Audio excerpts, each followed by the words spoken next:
Monaco et Nice, deux équipes pour lesquelles ce derby tombe à point pour se relancer en championnat. Un match qui pourrait servir de déclic.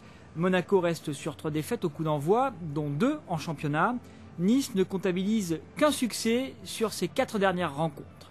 Respectivement 14e et 10e, l'AS Monaco Football Club et l'OGC Nice, les deux formations azuréennes, donc cherchent un second souffle au moment d'atteindre le premier quart du championnat. La composition de la formation monégasque avec Stéphane Ruffier dans les buts, Modesto, Simic, Nkoulou et Koufré en défense. Pérez et Keïta pour sa première titularisation sont à la récupération. Alonso et Meriem dans les couloirs. Nimani et Park en attaque. Chez les Niçois, en l'absence dans les buts de Lionel Letizy, blessé, première titularisation pour le Colombien David Ospina en championnat. Des Niçois absolument pas perturbés par cette situation. Et c'est même David Elbuck qui frappe le premier au but. Le milieu de terrain dont le ballon passe à droite de la cage de Ruffier. Nous sommes maintenant 3 minutes plus tard et c'est Frédéric Nimani qui lui répond pour Monaco, sans plus de succès puisque cette fois c'est à gauche que passe le ballon.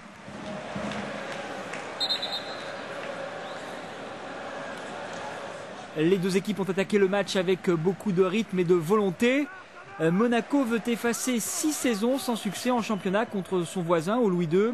Et bien sûr, les Aiglons souhaitent préserver ce record, à l'image de Ben Saada sur ce coup franc et la parade de Ruffier pour sortir le ballon.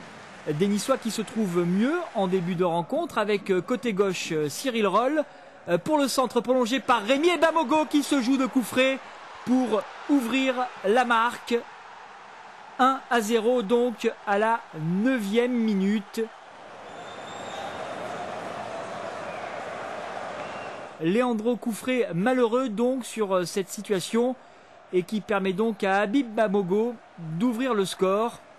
Nice qui mène 1-0.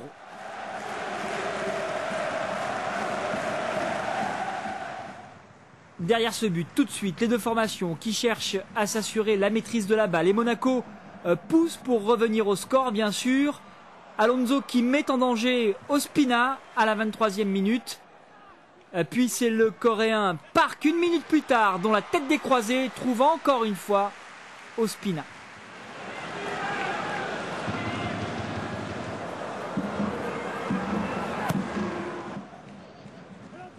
Les Niçois un peu moins tranchants trouvent tout de même des solutions avec ici Ben Saada sur un nouveau coup franc et la réponse impeccable de Stéphane Ruffier.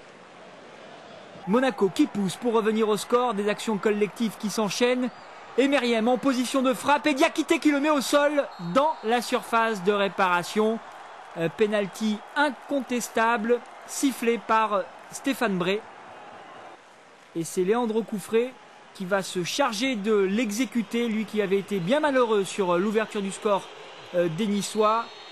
Koufré face à Ospina, la frappe est puissante à gauche sous la barre et les deux formations sont à égalité, un partout. 39 minutes de jeu donc un partout avec Monaco qui vient de revenir au score et qui peut peut-être prendre l'avantage avec Alonso en fin de première période.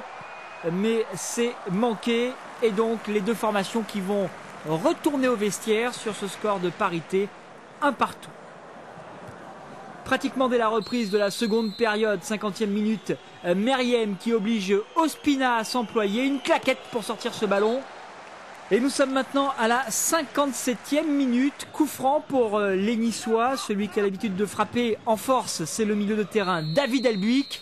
Et sa frappe est encore puissante, le poteau est faillé pour le reprendre. Et pour donner l'avantage aux Niçois 2-1, la frappe de David Elbuck, le ballon qui s'écrase sur le poteau de Stéphane Ruffier. Et opportuniste à la tombée, on retrouve donc Emers Faé pour redonner l'avantage aux Niçois 2-1. Les Monégasques qui vont encore devoir batailler pour revenir au score. Et il manque de peu de le faire, comme ici avec Park à la 66e minute, ou encore Alonso à la 70e. Mais c'est sans succès pour les deux hommes de l'AS Monaco Football Club. Et c'est donc Nice qui s'impose dans le grand derby de la Côte d'Azur.